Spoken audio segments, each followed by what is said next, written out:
ठीक है, रिकॉर्डिंग चालू है। देखो, यूनिफॉर्म कन्वर्जेंस। यूनिफॉर्म का मतलब कल समझा था हमने। यूनि मतलब एक के लिए यूज होता है, फॉर्म मतलब एक फॉर्म में। यूनिफॉर्म एक ही फॉर्म में, मतलब ये है, इसका कहने का मतलब ये है कि आपका जो डोमेन है, डोमेन या फिर डोमेन किसका सबसेट है? डोमेन जो है वो सबसेट है रियल नंबर का। ठीक है। अब प्रॉपर सबसेट है या इम्प्रॉपर सबसेट है, जो आपकी एस के मापा बुक है उसके अंदर ऐसे निशान लगा रखा है प्रॉपर वाला। लेकिन मैंने जब बार्टल में देखा तो बार्टल में इम्प्रॉपर है। मतलब तो हमें इम्प्रॉपर लेकर के चलना है। कई लोग प्रॉपर को और इम्प्रॉपर को एक जैसा ही लिख देते हैं, तो उसमें डिफरेंस नहीं करते हैं। तो हम सिर्फ यहाँ पर सबसेट बोलेंगे, प्रॉपर इम्प्रॉपर की बात हम नहीं करेंगे। ठीक है। तो डी क्या है यहाँ पर? डोमेन है आर का, रियल नंबर का। एंड उस डोमेन में किसी भी पॉइंट पर अगर कन्वर्जेंस डिपेंड नहीं करता है। कन्वर्जेंस किसका? कन्वर्जेंस सीक्वेंस ऑफ फंक्शन का कन्वर्जेंस। ये आपकी एफ एन क्या है? सीक्वेंस ऑफ फंक्शंस है। सीक्वेंस ऑफ फंक्शंस का कन्वर्जेंस डोमेन के किसी पॉइंट पर डिपेंड नहीं करता है, not dependent, then we can say कि आपका जो कन्वर्जेंस होगा वो यूनिफॉर्म कन्वर्जेंस होगा। उसकी डेफिनेशन हमने क्या लिखी थी?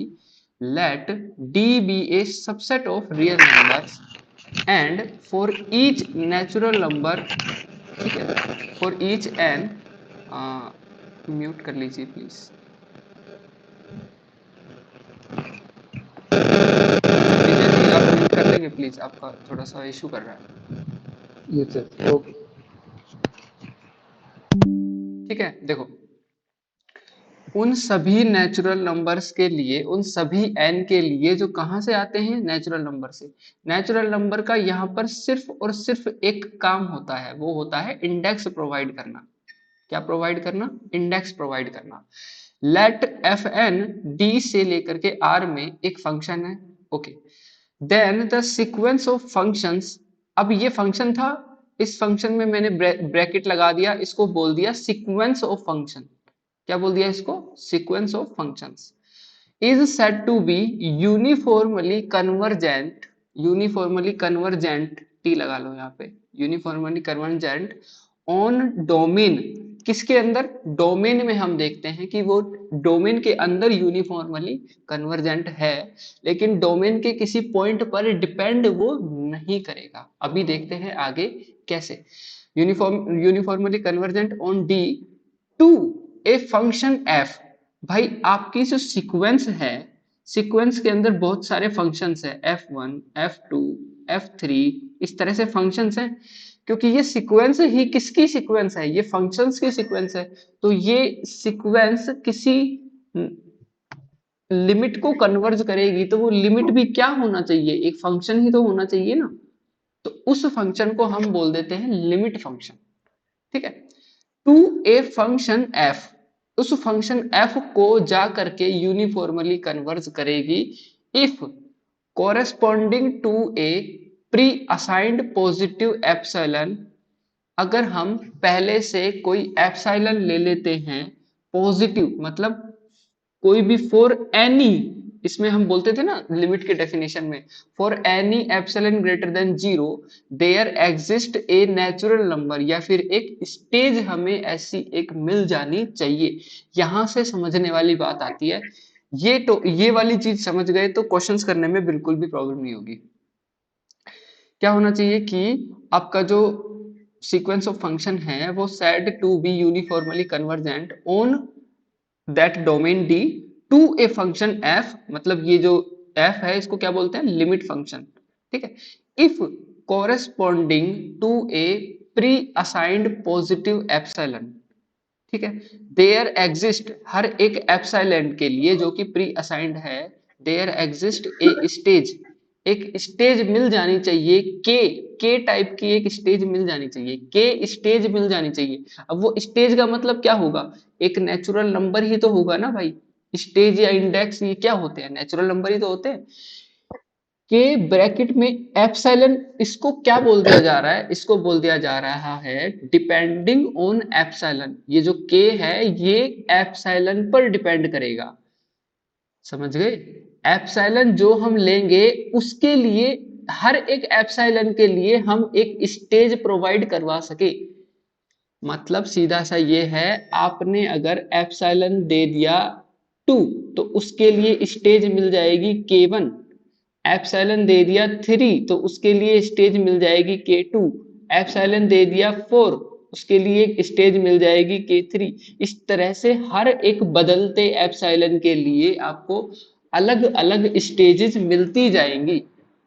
ये वाली चीज समझ में आई आपको अच्छे से? किसी को कोई डाउट यहाँ तक? ठीक है, depending on epsilon but not on that domain, उस डोमेन के किसी भी पॉइंट पर डिपेंड नहीं करेगा। इसको गांठ बांध लीजिए, ये बहुत इंपॉर्टेंट है।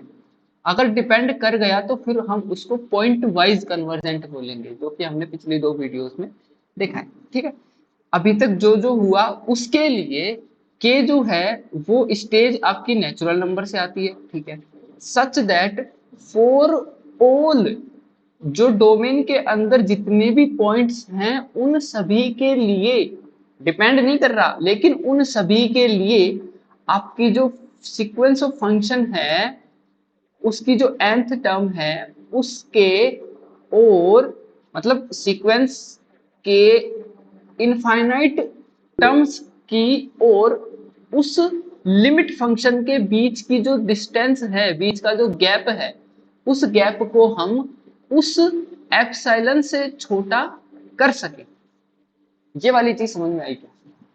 जैसे हम लिमिट की डेफिनेशन पढ़ते हैं, लिमिट जब हम नॉर्मली लिमिट की डेफिनेशन पढ़ते हैं तो हम क्या करते हैं, un माइनस एल के गैप को किसी भी एप्सिलॉन से छोटा बोलते हैं ना। तो हम क्या बोलते हैं, Yes.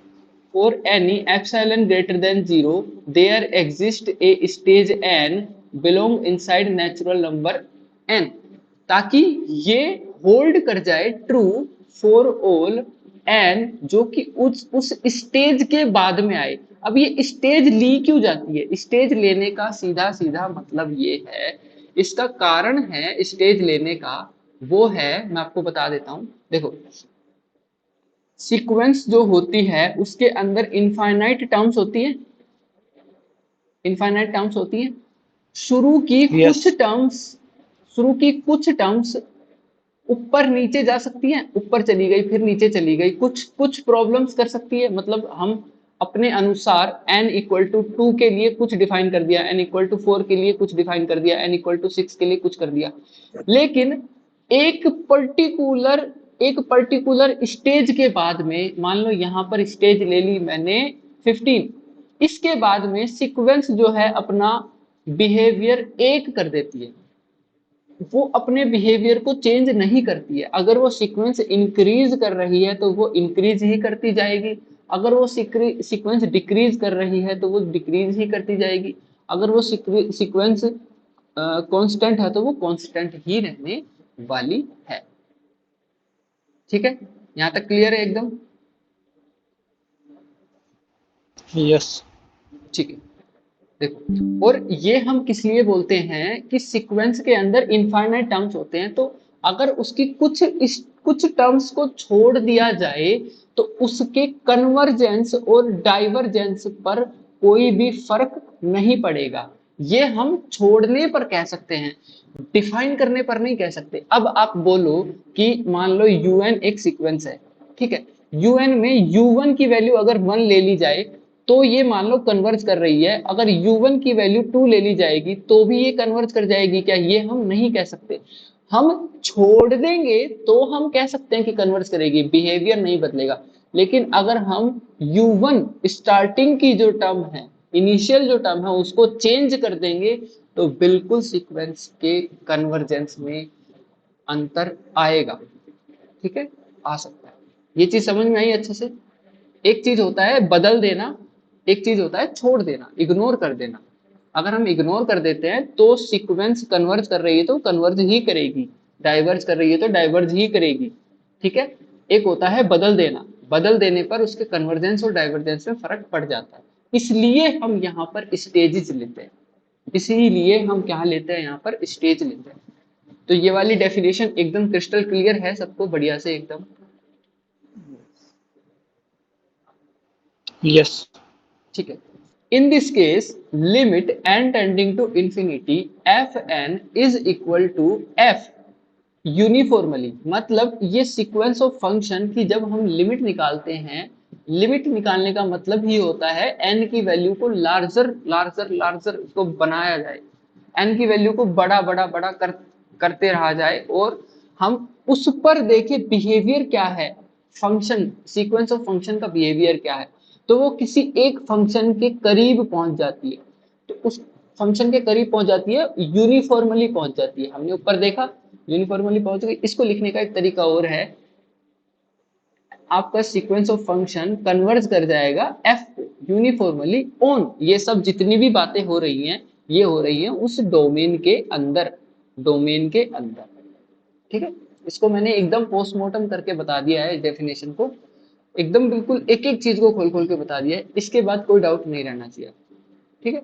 So that f is equal to uniform limit of the sequence F N on D, वो जो फंक्शन होगा लिमिट फंक्शन बोलते हैं इसको, इसको क्या बोलते हैं? यूनिफॉर्म लिमिट, यूनिफॉर्म लिमिट बोलते हैं इसको शायद, इसको बोलते हैं uniform limit, yes exactly uniform limit, ये रहा, ठीक है। f is uniform limit of the sequence fn on that interval that domain d, okay. अभी देखो fn जो है यूनिफॉर्मली कन्वर्जेंट है अगर d के अंदर, तो वो इंप्लाइज कर जाता है कि fn जो है वो पॉइंट वाइज कन्वर्ज भी कर जाएगा, पॉइंट वाइज कन्वर्ज भी कर जाएगा, लेकिन अगर sequence of function point wise converge कर रहा है तो वो बिल्कुल इंप्लाई नहीं करता है कि जो आपका सीक्वेंस ऑफ फंक्शन है यूनिफॉर्म कन्वर्ज भी करे, ओके। गॉट इट है यहाँ तक एकदम परफेक्टली? Yes. अब असली गेम स्टार्ट होएगा अब, ठीक है। अभी कोई स्किप करके मत जाना, नहीं तो बहुत कुछ Converse part is not true. Converse part is not true, exactly, ठीक है। अब हम देखेंगे इसका असली पार्ट, असली पार्ट मतलब उसकी worked example, worked example number 1 S के मापा page number 558, page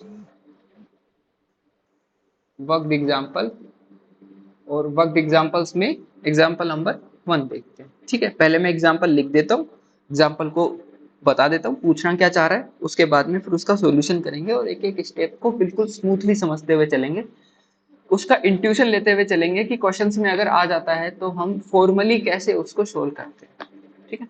formally solve करने के लिए हम कौन कौन सी स्टेप्स यूज करेंगे यहाँ पे सब कुछ बताया जाएगा। देखो, ए सीक्वेंस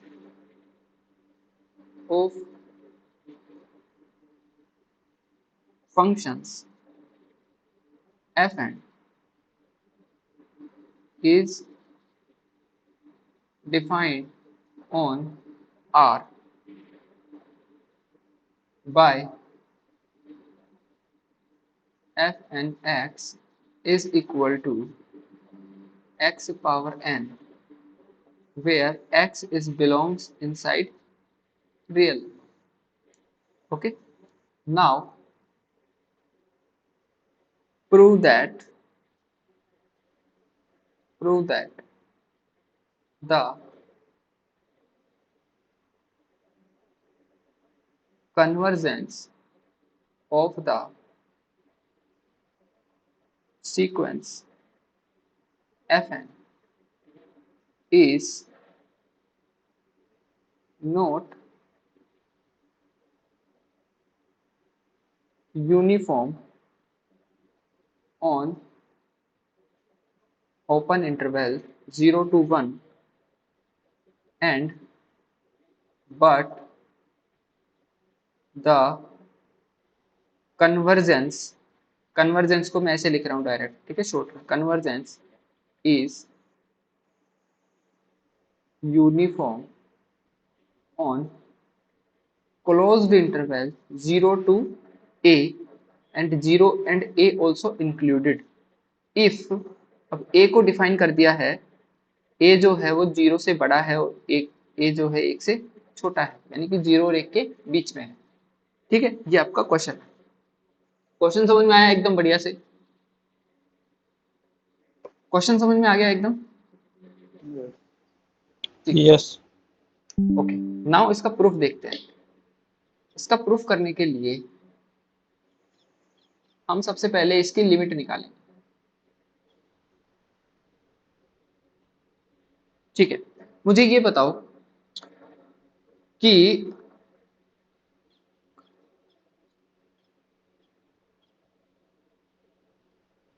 ठीक है, लिमिट फंक्शन इसका क्या आएगा?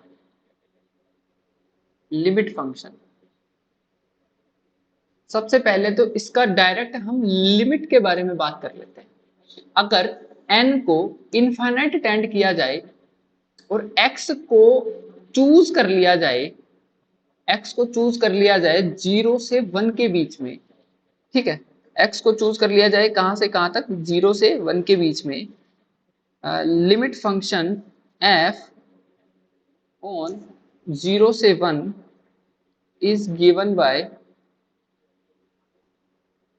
f of x is equal to 0, जहां पर x को चूज किया जा रहा है कहां से? 0 से 1 के बीच में। ये वाली चीज समझ में आई सबको? ये वाली चीज समझ में आई?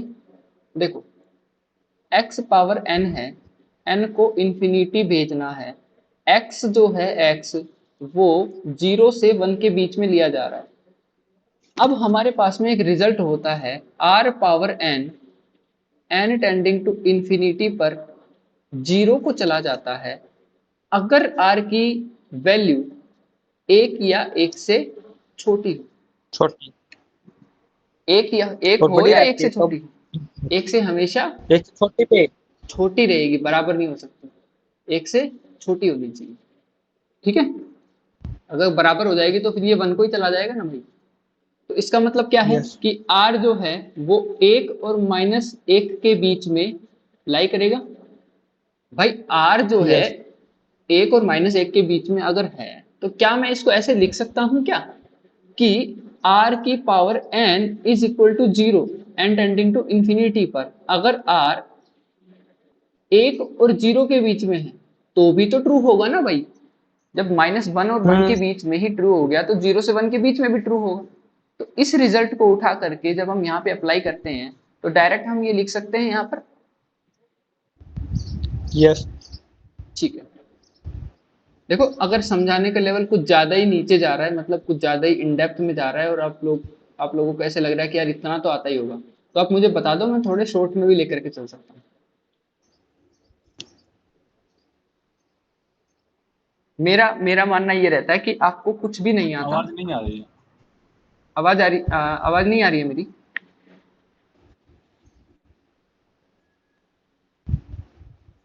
किसको नहीं आ रही आवाज?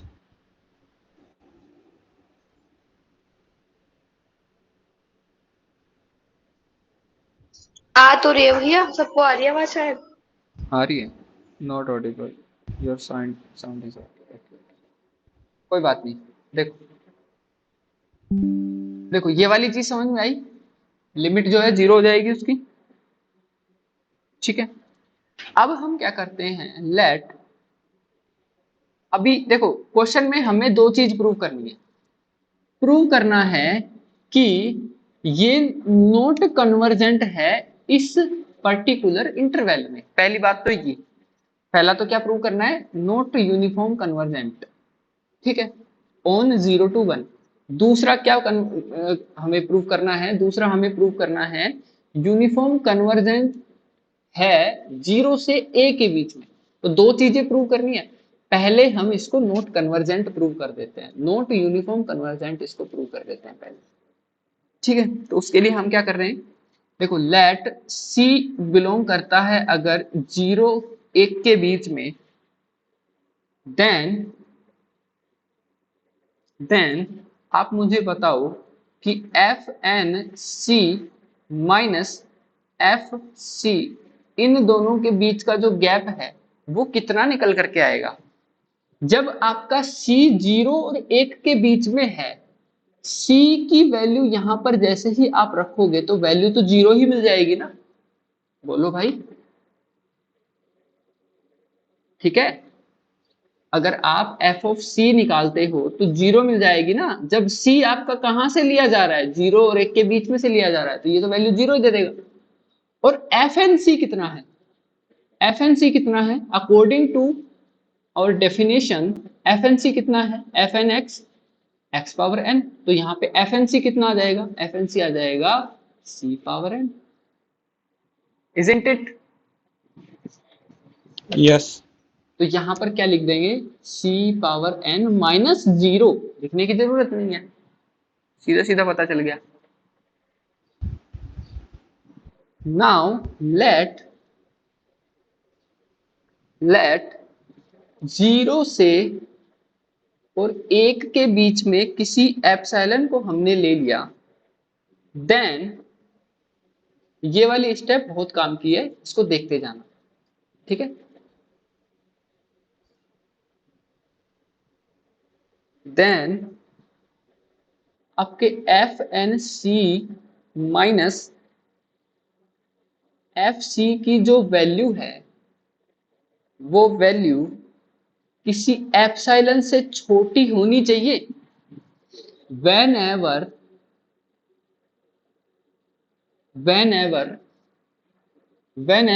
आपका c पावर n जो है वो एप्सिलॉन से छोटा हो जाए, बोलो हमारा टारगेट क्या होता है? हमारा टारगेट होता है इसको किसी एक एप्सिलॉन से छोटा बना देना, तो वही तो यहां पर लिख दिया मैंने, बोलो कुछ गलत लिखा?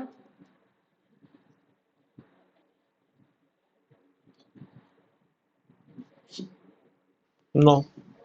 ठीक है, हमें प्रूव करना था कि 0 1 के बीच में अगर कोई भी x ले लिया जाए, कोई भी c ले लिया जाए, तो ये अपने लिमिट को कन्वर्ज नहीं करेगा, लिमिट फंक्शन को कन्वर्ज नहीं करेगा। इसका मतलब ये 0 1 के बीच में यूनिफॉर्म कन्वर्जेंट नहीं होगा। तो अब इस बात पे सारी डिपेंडेंसी आ जाती है या नहीं आती है, मुझे ये बताओ।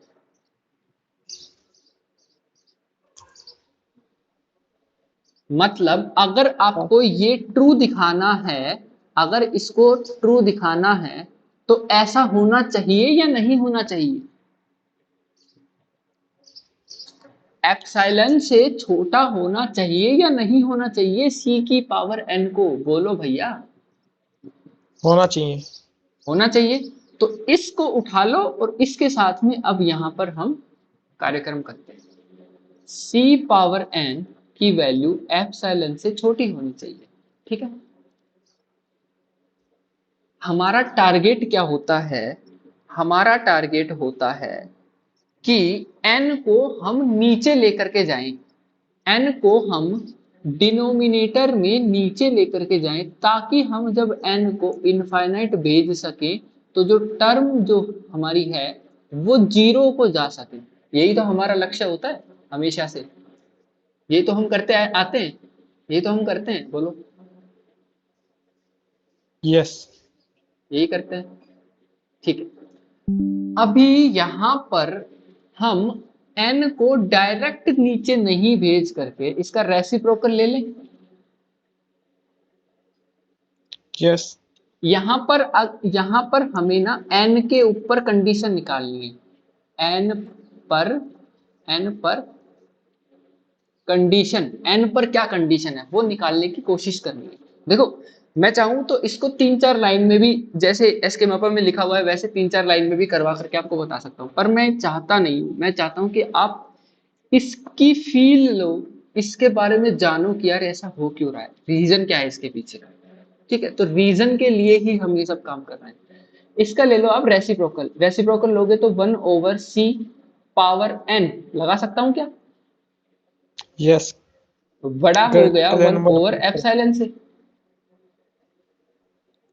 ठीक है। Yes. दोनों तरफ ले लो log, log लोगे तो ये बन गया n log log c 1 over c is greater than 1 over log log 1 upon epsilon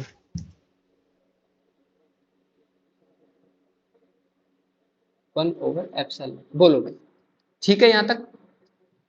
yes ठीक है, यहां से क्या इंप्लाई किया जा सकता है कि n की जो वैल्यू है वो बड़ी होनी चाहिए। किससे बड़ी होनी चाहिए? log 1 over epsilon over log log 1 1 upon over c से। c यहां तक समझ में आया?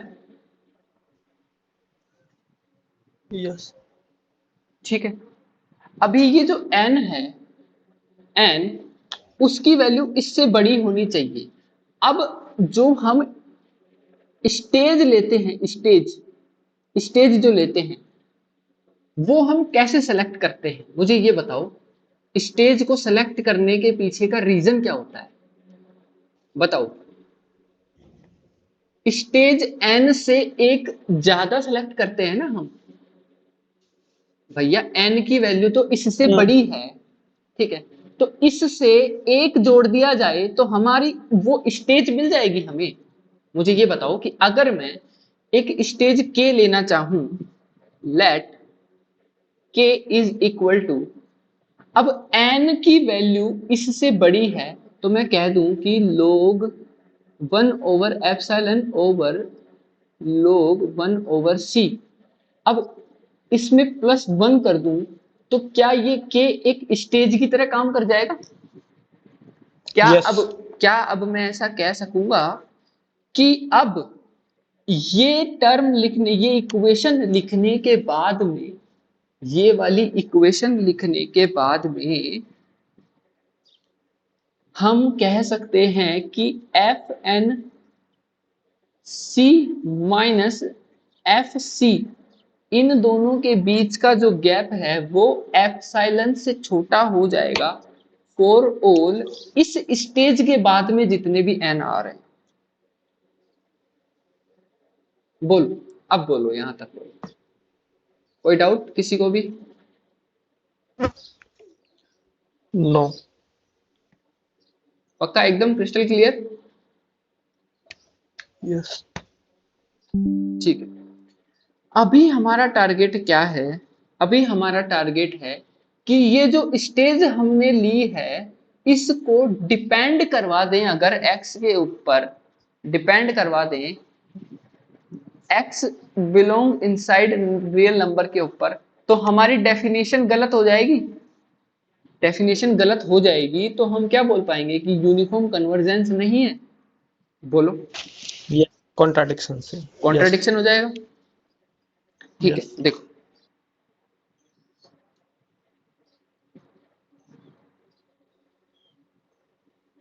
अब जो C है, एक सेकंड रुको, एक सेकंड रुको, इसमें क्या करना है हमें? हाँ, C जो है, C का सिलेक्शन आपने कहां से किया था मुझे बताना? 0 से 1 के बीच में किया था C का सिलेक्शन? yes किया था। तो अब हम यहां पर क्या लिख सकते हैं? देयरफॉर, देयरफॉर का साइन यही तो होता है। yes therefore for all x belong inside 0 to 1 comma we have fnx minus fx is less than epsilon for all n is greater than or equal to k। बोलो भाई, बोलो भैया। true true है, ठीक है। वेयर वेयर के जो है यहां पर अब क्या बन जाएगा बताना मुझे? 1 over epsilon plus 1 log upon 1 over x 1 upon plus 1। यहाँ पे x था, यहाँ पे c था, तो यहाँ c आ गया था यहाँ पे। मतलब समझ गए ना? yes अब ये जो चीज है,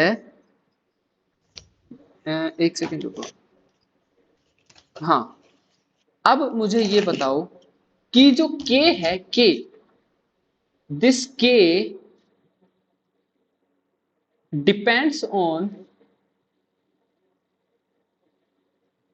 epsilon as well as x as well as on x। ये x पर भी डिपेंड कर रहा है, कर रहा है, बोलो। ये x पर भी डिपेंड कर गया है ना k अपना, ये यस यहां पर यस x आ गया, डिपेंड्स ऑन के। ठीक है। तो अभी अगर मैं एज x को अगर 1 की तरफ भेजते हैं निगेटिव साइड से, 1 माइनस मतलब निगेटिव साइड से 1 की तरफ जाते हैं, लेफ्ट साइड से 1 की तरफ जाते हैं, तो k जो है आपका, क्या वो इनफाइनाइट की ओर टेंड नहीं हो जाएगा? यस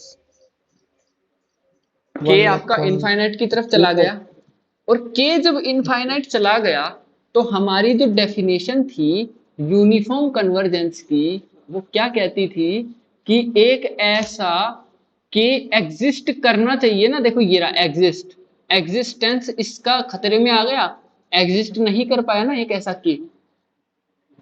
यस अगर k एग्जिस्ट नहीं कर पाया तो हम कह सकते हैं कि ऐसा कोई भी के एग्जिस्ट नहीं करेगा, तो यहाँ पर हम क्या कह सकते हैं, कॉन्ट्राडिक्शन फिर मिल ब्रो गया हमें। ये फिर इन्फिनिटी कैसे 1 हो जाएगा फिर?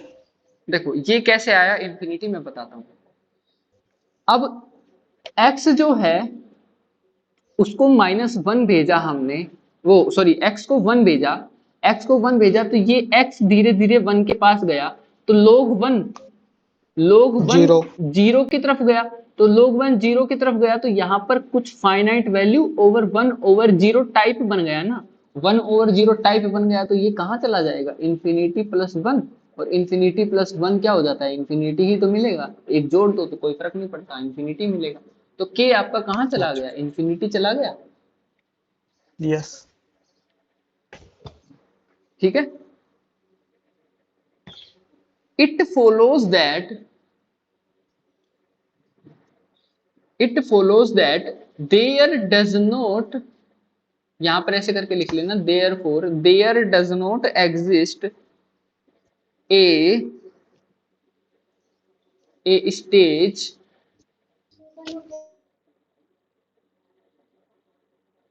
स्टेज के सच दैट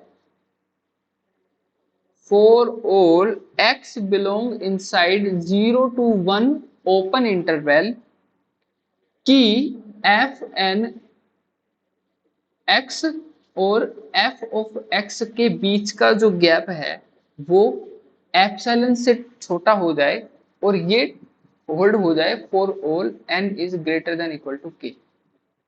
ये हमने प्रूव कर दिया, देयर डज नॉट एग्जिस्ट, ध्यान से देखो इस चीज को, there does not exist. Clear है यहां तक?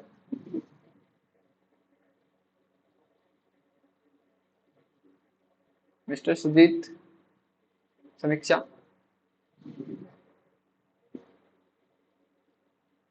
यहां तक क्लियर है हाँ एकदम? हम्म ठीक है। तो जब ऐसा हुआ कि हमें कोई स्टेज नहीं मिल पाया ताकि हम एफ एन एक्स और एफ ऑफ एक्स के बीच के गैप को किसी एक प्री असाइंड एप्सिलॉन से छोटा नहीं कर पा रहे, ठीक है, मतलब कर पाए, सॉरी, ऐसा कोई भी स्टेज हमें के नहीं मिलेगा ताकि हम एफ एन एक्स और एफ ऑफ एक्स के बीच के गैप को एप्सिलॉन से छोटा कर पाए। तो जब स्टेज नहीं मिला तो हमारी डेफिनेशन गलत हो गई ना। दिस इंप्लाइज, क्या इंप्लाई कर जाएगा कि सीक्वेंस एफ एन जो है is not uniformly convergent, uniformly convergent on 0 1। बोलो भाई, गॉट इट है यहां तक एकदम परफेक्टली? Crystal clear. ठीक है। अब एक चीज तो हमने प्रूव कर दी कि ये 0 1 में तो यूनिफॉर्मली कन्वर्जेंट नहीं होगा। अब हम प्रूव करेंगे कि ये 0 से a के बीच में यूनिफॉर्मली कन्वर्ज करेगा, जहां पर आपका a जो है वो 0 और 1 के बीच में आता है। ये हम प्रूव करेंगे यहाँ पर, ठीक है। ये हम प्रूव करेंगे, तो उसके लिए हम क्या करते हैं, लेट a जो है, अभी यही तो प्रूफ किया ना हमने, 0 से 1 और a जो है वो 0 से 1 में लाई कर रहा है, तो इसमें क्या डिफरेंस क्या है, हमें समझ नहीं आ रहा है। इसमें डिफरेंस हाँ, डिफरेंस मतलब ये है, जैसे देखो मेरी आवाज गूंज रही है आपके पास, थोड़ा कट रही है अभी यार। इको हो रहा है ना। हाँ देखो, अब ठीक है। डिफरेंस क्या है मैं बताता हूँ।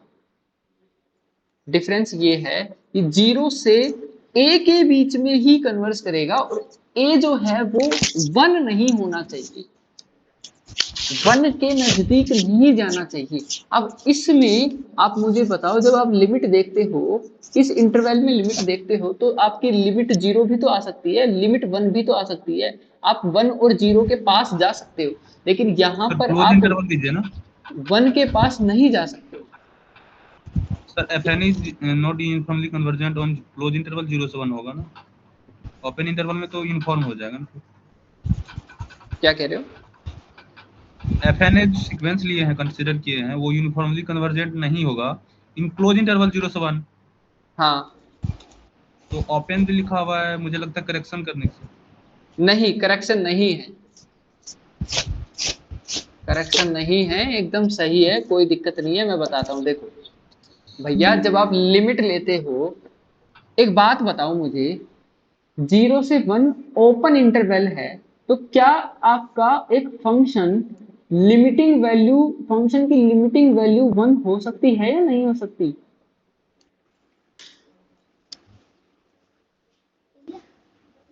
हो सकती है, हो सकती है ना, यहाँ पे लिमिटिंग वैल्यू 1 हो सकती है ना। क्या आपकी फंक्शन की लिमिटिंग वैल्यू 0 भी हो सकती है ना? चाहे ये दोनों पॉइंट्स आपके इंटरवल में लाई ना करें, तो भी लिमिटिंग वैल्यू तो ये एटलीस्ट बन ही सकते हैं। यस।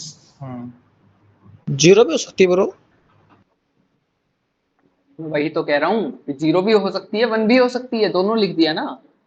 देखो ना, ये यस। सिंपल फंक्शन की बात कर रहा हूं कि अगर देखो, इस इंटरवल का मतलब क्या है, इस इंटरवल का मतलब है 0 और 1 के बीच के सारे नंबर, जहां पे 0 नहीं आए 1 भी नहीं आए। लेकिन जब हम लिमिटिंग वैल्यू की बात करते हैं, तो हम 1 को कभी पहुंचते हैं क्या? नो। हम उसकी लिमिटिंग वैल्यू तो 1 बता सकते हैं ना, कि भाई नेवर लिमिटिंग 1 वैल्यू होती 1 है। तो जब हम यहाँ पर बोला हमने, अ, जब हमने यहाँ पर बोला था कि x को 1 के इक्वल थोड़ी किया था, x कभी भी 1 के इक्वल हो जाएगा क्या? नहीं होगा ना। x को 1 के नजदीक भेजा था, और जैसे जैसे x को 1 के नजदीक भेजा हमने, ये वैल्यू नजदीक चली गई, किसके? 1 के नजदीक चली गई। log 1 किसके नजदीक चला गया? ये नजदीक चला गया 0 के, फिर ये 1 ओवर 0 1 के इंफिनिटी। ये टेंडिंग टेंडिंग टेंडिंग चल रहा है, यहाँ पर कुछ भी परफेक्ट अभी तक बना नहीं है। अच्छा, इसका ये भी रीजन है क्या कि जैसे जो पॉइंट डोमेन में नहीं है, अगर उस पर कन्वर्ज कर रहा है तो वो उसमें इश्यू हो रहा है। जैसे मान लीजिए पहले 0 से 1 में हम लोगों ने चेक किया ओपन इंटरवल में, और जैसे x to the power n है वो हमेशा 0 को ही टेंड करेगा। जैसे ओपन इंटरवल 0 टू 1 हमने लिया था, अब और मुझे इसमें ये x टू बताओ द कि पावर n आपका w जो डोमेन है यहाँ पर है क्या? आपका पहला इको कर रहा डोमेन है यार। पहला डोमेन तो था 0 टू 1 ओपन इंटरवल। किसने कहा? डोमेन यहाँ पे रियल नंबर है भैया। अच्छा अच्छा, अरे यार, आप समझे नहीं। देखो, अच्छा हम चेक कर रहे हैं, अच्छा कन्वर्जेंस हम चेक कर रहे हैं 0 टू 1 में। हाँ, एक सेकंड, सिर्फ कन्वर्जेंस चेक कर रहे हैं, डोमेन यहाँ पर रियल नंबर है। ठीक है, मतलब 0 से ये 1 में फंक्शन मतलब हमारा कन्वर्जेंस है। 8 से R में दिखाएंगे। डिफाइन और तो आर मुझे का इसका मतलब ये है कि आर से आर नहीं। हाँ, तो मुझे इसका इंट्यूशन जानना था ये कि जैसे हम आर से वैल्यू कुछ भी ले रहे हैं लेकिन X to the power N है, अगर 0 से 1 में हमें चेक करना है, अगर 0 से 1 में हमें चेक करना है ओपन इंटरवल में, तो चूंकि हमारा X to the power N जो है वो हमेशा 0 को टेंड करेगा, और 0 to 1 ओपन इंटरवल हम मतलब जो जो क्या इसे कहते हैं, जो इंटरवल ऑफ कन्वर्जेंस हम देख रहे हैं उसमें 0 लाई नहीं कर रहा है, जीरो लाइन नहीं कर रहा है। तो क्या यही मतलब एक इंट्यूशन हो सकता लिमिटिंग है कि वैल्यू ये तो हो सकती है ना। कन्वर्जेंट नहीं है, और चूंकि दूसरा इंटरवल जो है 0 to a जिसमें 0 इंक्लूड हो रहा है, हम्म। तो क्या ये मतलब एक इंट्यूशन हो सकता है कि हाँ चूंकि इसमें 0 इंक्लूड हो रहा है और हमारा X to the power N जो है वो भी 0 को ही टेंड कर रहा है, एक ऐसा पॉइंट जो इंटरवल ऑफ कन्वर्जेंस में है, मैं समझ नहीं पा इसलिए रहा आपका मतलब एक्चुअल डाउट क्या है। मतलब मेरे कहने का मतलब भैया है आप कि एक बार रिपीट की फिर से ब्रो लीजिए वॉइस हल्की कट हो रही है। मैं मेरा कहना था कि 0 to 1 पहले इंटरवल में नहीं था और दूसरे इंटरवल में 0 इंक्लूड हो रहा है और हमारा फंक्शन जो है वो 0 पे ही कन्वर्ज कर रहा है, तो क्या यही कारण है कि मतलब इसमें दूसरे वाले इंटरवल में यूनिफॉर्मली कन्वर्जेंट है लेकिन पहले वाले में नहीं है? नहीं, ये कारण नहीं है। आप समझे नहीं। मैं आपको क्वेश्चन दिखाता हूँ फिर से। आप क्वेश्चन में देखो, दोनों अलग अलग चीजें हैं। पहली बार क्वेश्चन ने कहा है कि ओपन इंटरवल 0 to 1 में कन्वर्ज नहीं कर रहा है। इसका मतलब ये नहीं कह रहा है कि आप 0 को नहीं जा सकते। आप जा सकते हो, क्यों नहीं जा सकते आप 0 को, लेकिन आप 1 को जाओगे तो प्रॉब्लम होएगी। समझ पा रहे हो? प्रॉब्लम कौन कर रहा है? प्रॉब्लम 1 कर रहा है ना, 0 थोड़ी ना प्रॉब्लम कर रहा है। आप इस क्लोज इंटरवल को अगर आप ओपन इंटरवल भी कर देते हो तो भी कोई दिक्कत नहीं है, तो भी कन्वर्ज कर जाएगा यूनिफॉर्मली।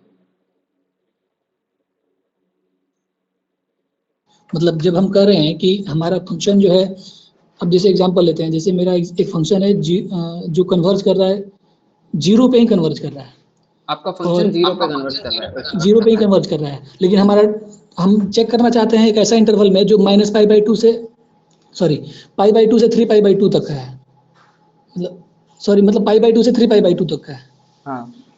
और हमारा फंक्शन कन्वर्ज कर रहा है 0 पे। हम्म।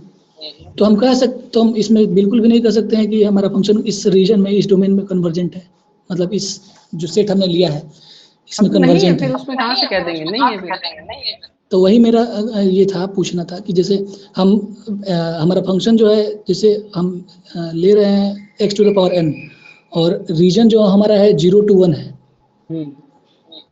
0 to 1 ओपन इंटरवल में ले रहे हैं, ओपन, हाँ। तो फिर ये तो ऑब्वियस सी बात है, जैसे ही एन इन्फिनिटी को टेंड करेगा हमारा फंक्शन जो है वो 0 को टेंड कर जाएगा। बिल्कुल। तो लेकिन 0 इस इंटरवल में यानी x belongs to 0 to 1 open interval में लाई नहीं कर रहा है। आप ये बताओ, अगर मैं इसकी जगह ऐसे लिखूं, s बिलोंग्स टू 0 1, टू 1, क्या हाँ। अब ये कन्वर्जेंट है? नहीं, अभी भी नहीं होगा क्योंकि इसका 2 लिमिट पॉइंट मिल जाएगा, 0 और 1। अभी यहाँ अगर से 1 करेक्शन करके हमें क्या करना पड़ेगा? 1 को ओपन कर दें। हाँ, अब बताओ। हाँ, अब हो सकता है क्योंकि अब हो सकता है ना। हमारा अब फंक्शन भी बात 0 के ऊपर नहीं है। हाँ, 0 को ऐसे बनाओ या 0 को ऐसे बनाओ, फर्क नहीं पड़ेगा। प्रॉब्लम क्रिएट कर रहा है 1। जब आप 1 से छोटी और -1 से बड़ी कोई भी वैल्यू लेते हो, -1 से और 1 के बीच में कोई भी वैल्यू लेते हो, तो आपका x की पावर n जो है वो 0 को जाना तय है। ठीक। फिर चाहे आपका वो डोमेन के अंदर हो या ना हो।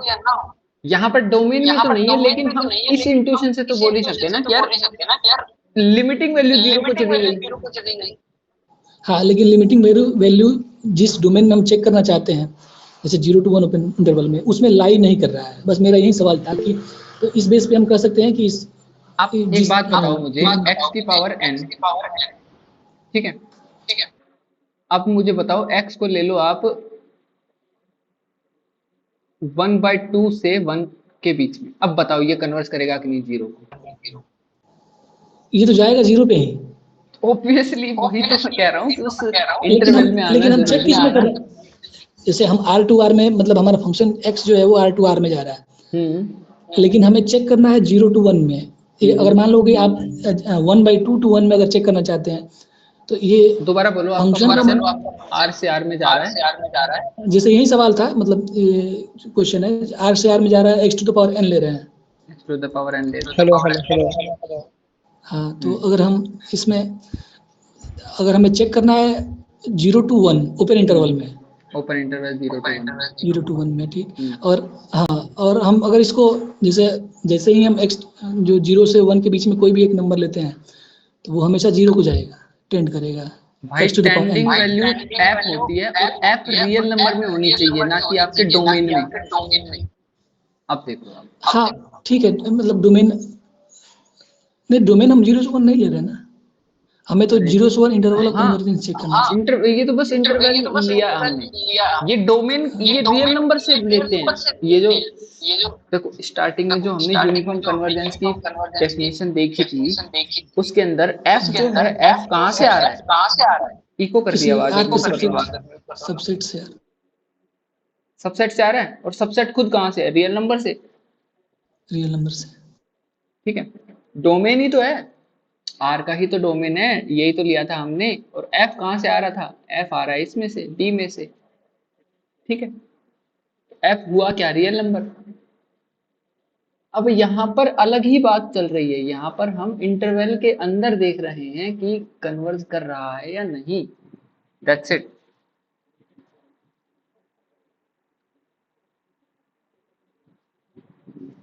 ठीक ब्रो है, वॉइस इशू हो रहा है। अभी आ रही है? ठीक आ रही है आवाज? अभी तो क्लियर हो रही है। ठीक है, यहाँ तक क्लियर है एकदम? यस। दिवाकर बोलो। मुझे लगता है फिर से मुझे देखना पड़ेगा और भी कुछ चीजें, मुझे लग रहा है हाँ, कुछ एक मिस बार कर आप रहा देखो, इसको फिर से डिफाइन करके और फिर करवाएंगे से हो इसको। रहा है। ठीक है, डिफाइन करके फिर और से करवाएंगे। इशू। ठीक। तो इशू आवाज आपके आ रही पास ही हो है? रहा है, सबके पास हो रहा है? सभी के पास। नहीं, क्लियर आ रही है आवाज तो। आप सर लीव करके फिर रिज्वाइन कीजिए। ठीक है, मैं फिर से आता हूँ। कर लिया, फिर दोबारा कर रहा है, 2 बार रिज्वाइन कर लिया। मेरी आवाज आपको आ रही है क्या सही से? मिस्टर सुजीत और दिवाकर को आ रही है, समीक्षा को आ रही है? भैया नहीं आ रही मुझे भी आवाज, वॉइस आपकी क्लियर नहीं आ रही है, रिपीट हो क्या रही है। रिपीट होके इसीलिए आ रही है कि ये जो दिवाकर हैं, इनका माइक ऑन रहता है तो आवाज इको करती है, इस वजह से रिपीट होकर के आ रही है आवाज। हाँ फोन तो मेरा ही रहता है। अभी अभी तो सही आ रही होगी ना? हाँ अब क्लियर है। ठीक है, तो इस क्वेश्चन को कंप्लीट कर ले पहले, इसको और यस। रिफाइन करके और बता देंगे इसमें क्या दिक्कत है। हो सकता है कि मैं कुछ कमी छोड़ रहा हूँ, तो उसको और देख लेंगे। तो अभी जहां तक हमने कर लिया वहां से शुरू करते हैं इसको। ठीक है, इसको लिखे रहने देते हैं इसी। तो अब हम क्या बोल देंगे? F N is not uniformly convergent on 0 to 1। इस इंटरवल के अंदर ये यूनिफॉर्मली कन्वर्जेंट नहीं है। मतलब अगर हम x का सिलेक्शन करते हैं 0 से 1 में, तो ये यूनिफॉर्मली कन्वर्जेंट नहीं होगा। ठीक है, अब हम देखते हैं a को ले लेते हैं 1 से छोटा। अब यहां पर एक हम लिमिटिंग वैल्यू भी नहीं बोल सकते। Now let a belong inside real number such that 0 से 1 के बीच में है। सो इन 0 to a the greatest value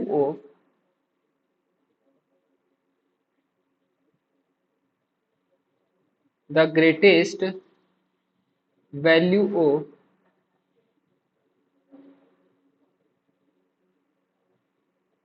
log 1 over epsilon over log 1 over x is क्या बन जाएगी? इसकी ग्रेटेस्ट वैल्यू बताओ। log 1 over epsilon over log 1 over a। अब x का जो सिलेक्शन है ना हम कर रहे हैं 0 से a के बीच में। अभी x मैक्सिमम क्या बन सकता है, a बन सकता है। तो इस मैक्सिमम को यहां पर जब हम रखेंगे तो ये वैल्यू मिनिमम आएगी, 1 over a मिनिमम हो जाएगा अपना। बोलो भैया, ठीक है। अगर 1 over a मिनिमम हो जाएगा अपना, तो log मिनिमम आपको मिनिमम देगा या मैक्सिमम देगा? मिनिमम। मिनिमम देगा।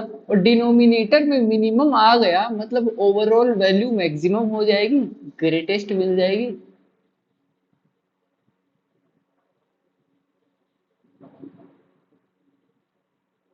बोलिए,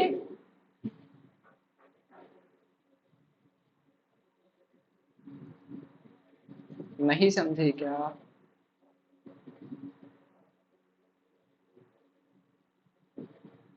क्या हुआ मिस्टर सुजीत, रोहित?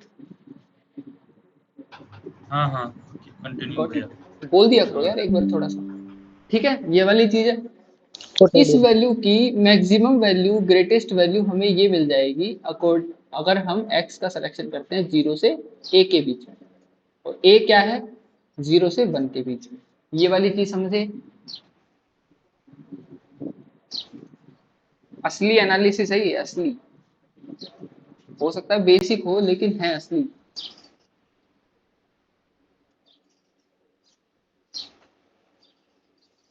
ठीक है, क्लियर है यहां तक? नाउ अब हम k जो हमारा इंडेक्स यस था, इंडेक्स k उसका सिलेक्शन कर लेते हैं log 1 over e over log 1 over a plus 1। ये अगर हम अपने k का सिलेक्शन कर लेते हैं, प्लस 1 क्यों लगाया पहले तो ये बताओ, अभी थोड़ी देर पहले बताया था मैंने।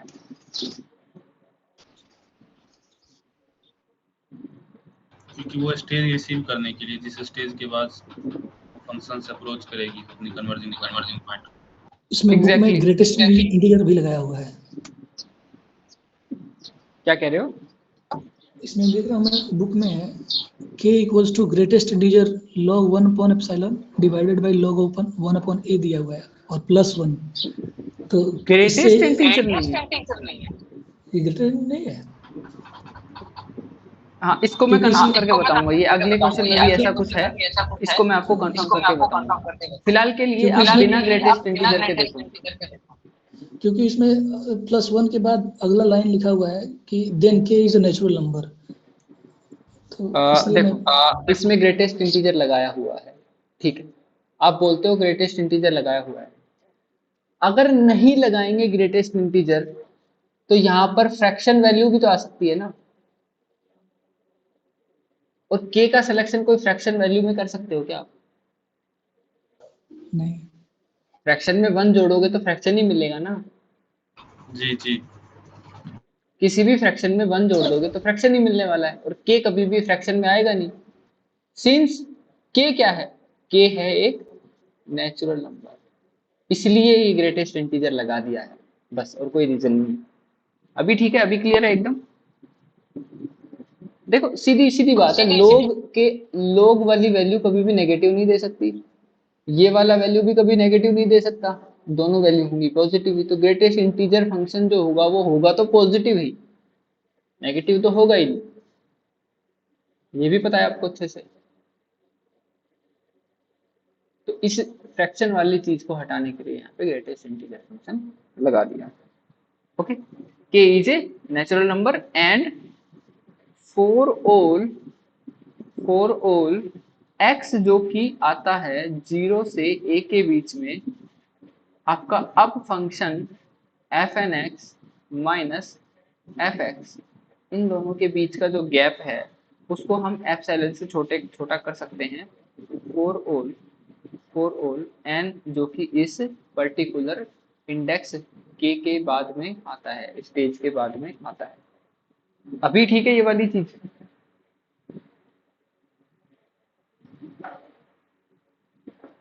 यहाँ तक समझ में आया एकदम बढ़िया से?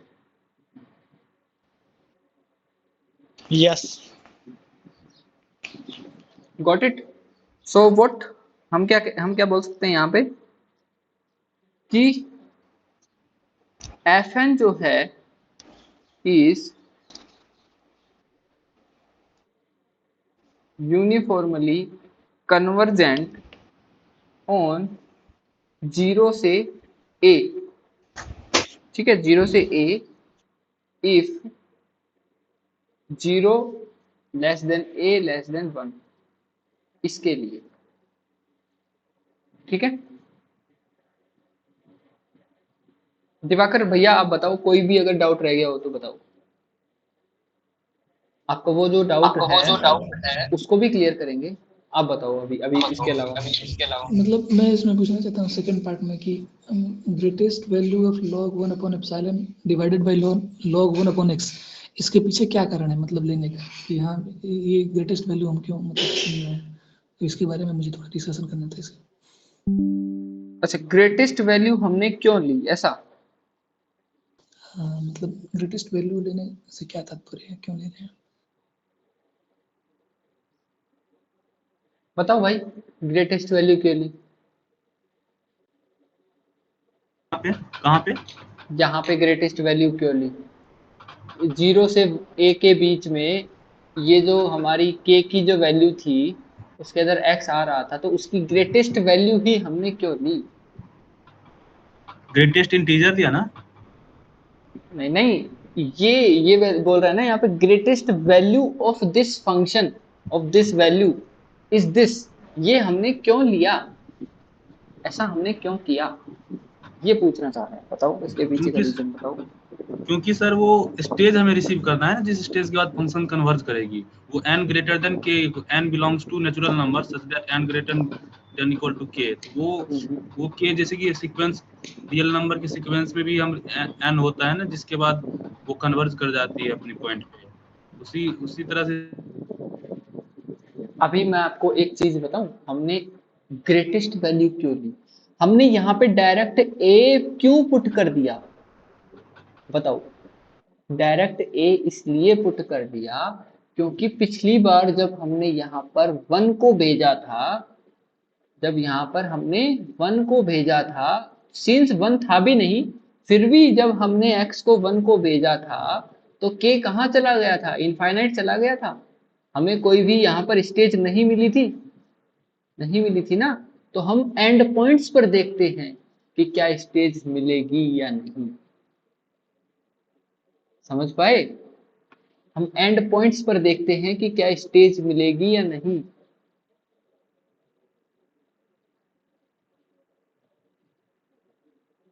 मतलब हाँ समझ में आ रहा है मुझे कि ये चूंकि इस केस में हमें एक फाइनाइट नंबर मिल जा रहा है जो मतलब 0 से 1 के बीच का एक a हमने लिया था जो कि फाइनाइट है।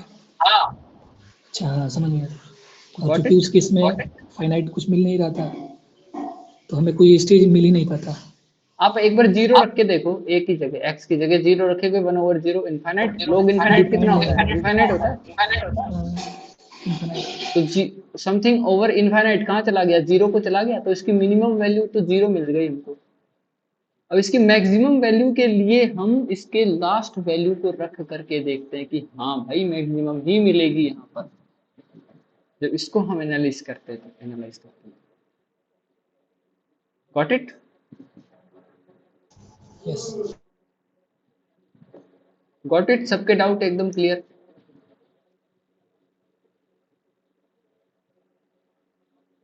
पूछो किसी को कोई डाउट हो तो भाई बताओ, कुछ बताना चाहते हो तो भी बता नो दो क्लियर। जल्दी। ठीक है, अब चलते हैं आगे।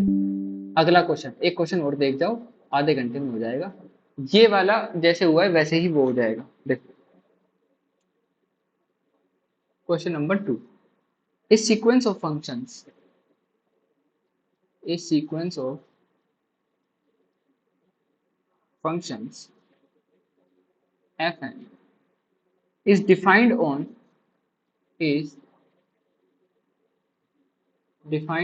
r, मतलब r से r, ठीक है, by F N X is equal to X over N, जहां पर x जो आ रहा है वो रियल नंबर से आ रहा है। ओके, अभी आता है प्रूव करवाने वाला part. Prove that the convergence of the sequence fn is not uniform on 0 to infinity।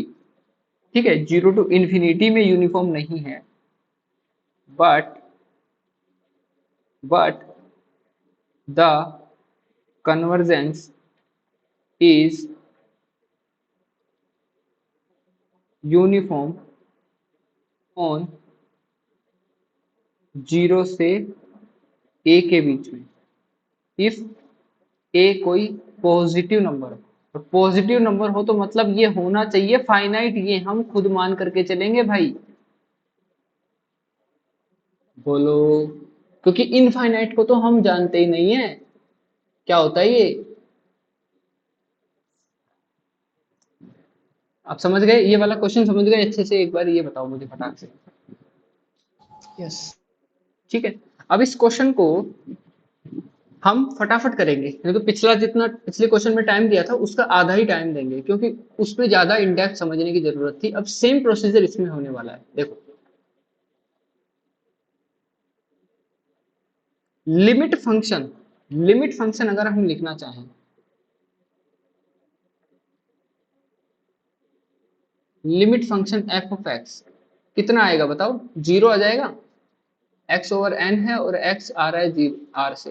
n कहां से आ रहा है? नेचुरल नंबर से। जैसे जैसे आप बढ़ाते जाओगे तो ये 0 को चला जाएगा, तो लिमिट फंक्शन 0 को आ जाएगा यहाँ पे। बताओ, बोलो भाई।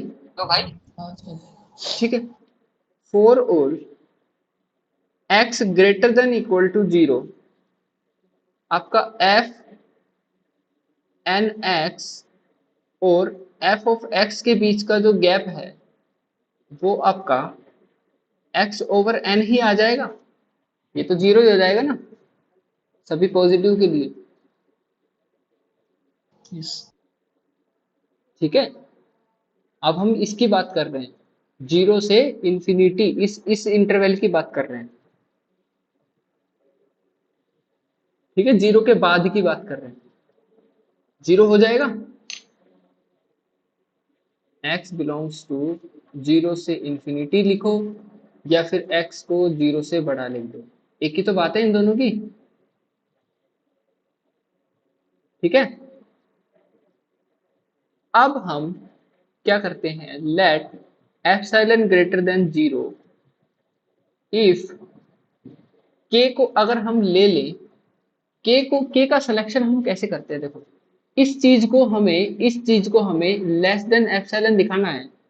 इस चीज को हमें क्या दिखाना है? लेस देन एप्सिलॉन दिखाना है। तो k का सिलेक्शन आप कैसे करते हो? n को उधर लेकर जाओ, एप्सिलॉन को इधर ले आओ। ठीक है, तो यहां से हमें कंडीशन मिलेगी x over epsilon is less than n।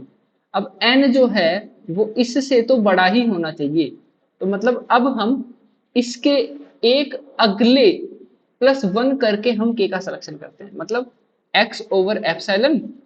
ठीक है, और इसका ग्रेटेस्ट इंटीजर फंक्शन ताकि फ्रैक्शन ना आए, और फिर उसके बाद में +1। बोलो,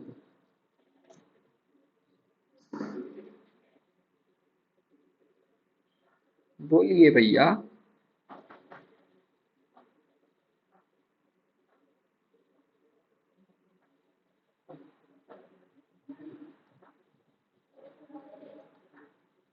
बोलिए। और ग्रेटेस्ट इंटीजर फंक्शन में तो इंटीजर होते हैं, मतलब नेगेटिव भी आ सकता है, लेकिन आपका x भी नेगेटिव है, एप्सिलॉन भी नेगेटिव है, तो यहाँ पे सिर्फ पॉजिटिव रहेंगे। ठीक है, X यहाँ पे पॉजिटिव क्या है, रहेंगे? X सिर्फ पॉजिटिव रहेंगे। पॉजिटिव। ओके, तो हमने k का सिलेक्शन कर लिया है। अब k एक नेचुरल नंबर है, यहां से k क्या है? एक नेचुरल नंबर है। लिख दें, यार एक कॉल आ रहा है।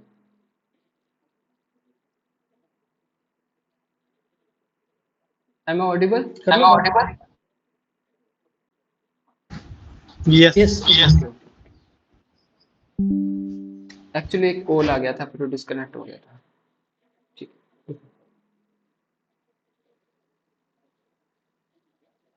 यार ये अकेडमी वाले क्या चाहते हैं, बार बार ही कॉल आ रहा है। एक मिनट रुको, ब्लॉक कर देता हूँ।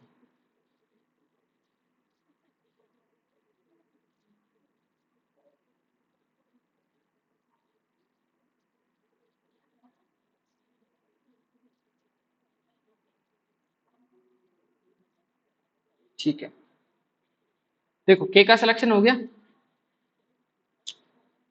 के क्या है? के इक्वल टू नेचुरल नंबर। अगर हम ये बोल रहे हैं तो हम क्या बोल देंगे, then K equal to natural number and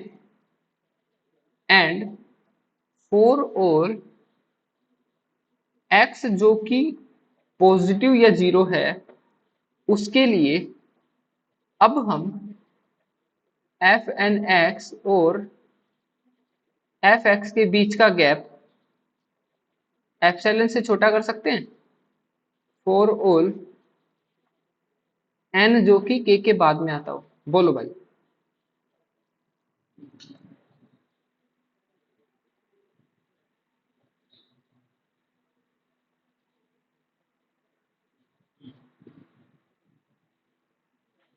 बोलो मिस्टर सुजीत, दिवाकर, रोहित, समीक्षा। Yes. यस ठीक है,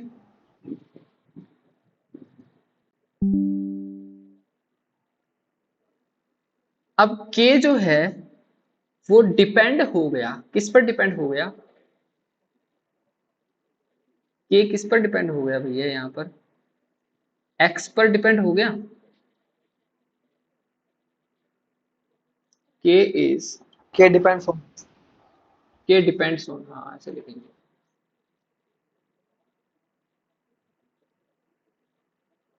के depends on epsilon as well as X as x tending to infinity, k also tending to infinity। बोलो भाई यहां से, अगर आप x को इंफिनिटी टेंड करोगे तो आपका k भी कहां चला जाएगा? इंफिनिटी टेंड कर जाएगा।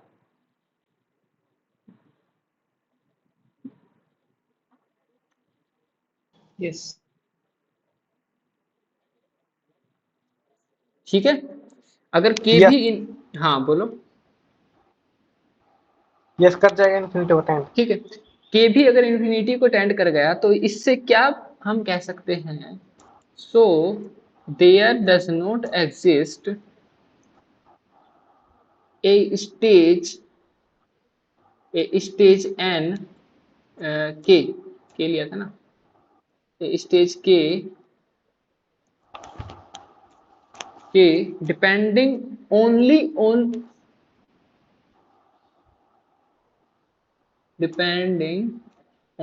On epsilon.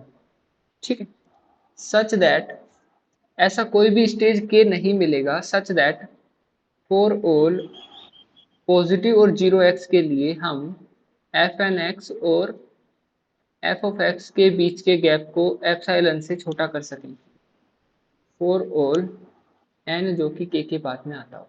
बोलो।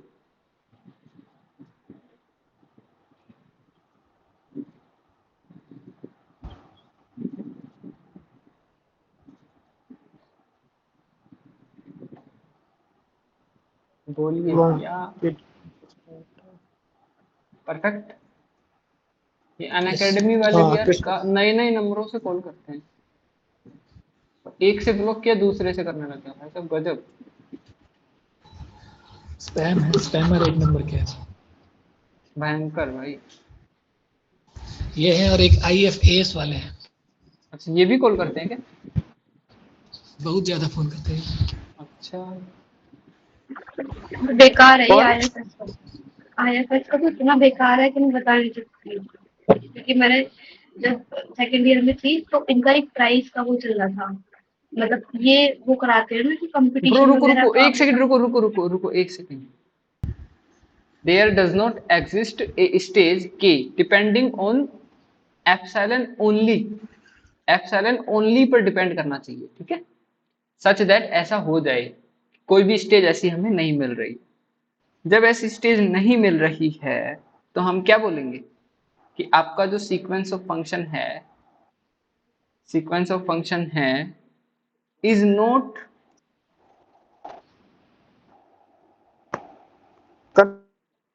Uniformly convergent on convergent. 0 to infinity। बोलो भाई, सही है? ठीक है। Yes.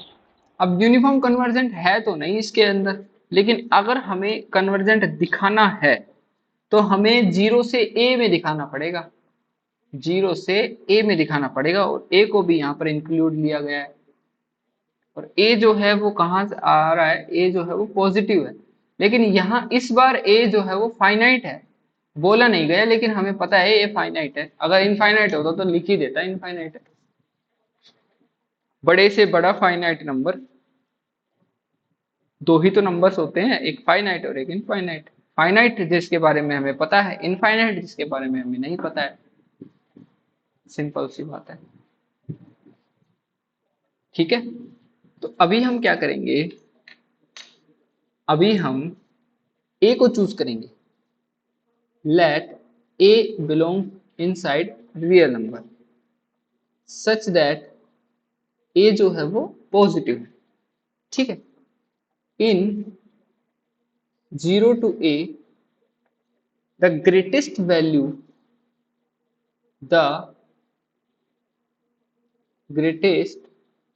value of x over epsilon is a over epsilon। बोलो भाई, जब x आपका आ Yes. रहा है 0 से a में, तो a इस इंटरवल का सबसे बड़ा कौन है, सबसे बड़ा गुंडा कौन है इस इंटरवल का? a है, ठीक है। तो a का राज चलेगा, Yes. a जैसे ही ऊपर ले लेंगे हम तो ये ऑटोमेटिकली ये जो वैल्यू है ये बड़ी हो गई, ग्रेटेस्ट हो गई, यस। ठीक है। तो इस ग्रेटेस्ट वैल्यू में अगर हम एक जोड़ दे तो हमें अपना इंडेक्स मिल जाएगा k। नाउ लेट, ये एक जोड़ने वाली बात किस किस को फील हो गई, अच्छे से समझ में आ गई, और नहीं आई तो मुझे बता दो, अभी बता दो, क्योंकि मुझे ऐसा लग रहा है कि काफी लोग इसको रटने की कोशिश करेंगे। चार बंदे तो हैं। k is equal to a by epsilon का greatest integer function plus 1, then k is a natural number, then k is equal to natural number. आप ना इसके नोट्स या तो बना लो या नहीं बनाओ तो आप बुक खरीद लो, ठीक है, काफी हेल्प होएगी। अभी तो मैंने बाटल भी खरीद ली है, तो जब डीसी बाटले। करवाएंगे, हाँ बाटले, उसमें भी डीसी में भी बहुत ज्यादा उसमें फर्क पड़ेगा। बाटले के तो सॉल्यूशंस की एक अलग से पीडीएफ भी आती है, मैं आपको शेयर कर दूंगा। ग्रुप में कर देना। हाँ ग्रुप में कर दूंगा, ठीक है। तो ये एक नेचुरल नंबर है, एंड फॉर ऑल x जो कि 0 से a के बीच में आता है उसके लिए अब हम लिख सकते हैं कि हमारा सीक्वेंस ऑफ फंक्शन fnx और f of x, इन दोनों के बीच का गैप एप्सिलॉन से छोटा हो जाएगा। फॉर ऑल हमारे And स्टेज के बाद, स्टेज में 1 क्यों जोड़ा भाई, मुझे इसका रीजन बताओ, सही सही रीजन बताओ, 1 क्यों जोड़ा? क्योंकि उसमें ग्रेटेस्ट इंटीजर जैसे मान लीजिए कि a बाई एप्सिलॉन 2.999 आ रहा है, और नहीं उसका ग्रेटेस्ट इंटीजर हम लेंगे तो मैं वो नहीं कह रहा, मैं ऐसे कह रहा हूँ कि इसको मारो गोली, इसकी बात नहीं कर रहा। मैं कह रहा हूँ कि जो भी आपकी वैल्यू आ रही है उस वैल्यू में 1 जोड़ा क्यों, बस इतना बता दो। क्योंकि एक एक करके। क्योंकि उससे लॉस होता है, ग्रेटेस्ट इंटीजर फंक्शन लगाने से जितना भी फ्रैक्शनल पार्ट है उस सबका लॉस हो जाता है, तो उसको कॉम्पेंसेट करने के लिए एक जुड़ते हैं। जैसे 1.9 आ गया और हम इसमें अगर ग्रेटेस्ट इंटीजर लगाएंगे तो सिर्फ 1 मिलेगा, लेकिन के जो है वो 1 से बड़ा है, इसलिए हम उसमें ऐड कर देते हैं 1 ताकि वो कॉम्पेंसेट हो जाए। हमें हमारी स्टेज सही तरीके से मिल सके। उसको जर्नलाइज कर देंगे तो हो जाएगा ना, जर्नलाइज। एग्जैक्टली स्टेज को सही मिलने के लिए के स्टेज तो वो ही तो है। जर्नलाइज होगा, बी पॉइंट Exactly. लिख रहा है फिर बिल्कुल। तो अभी तक के 2 क्वेश्चन हुए हैं, 2 में किसी को कोई भी डाउट तो पूछ सकते हैं, अदरवाइज मैं रिकॉर्डिंग तो ऑफ कर देता हूँ। ठीक है, रिकॉर्डिंग को ऑफ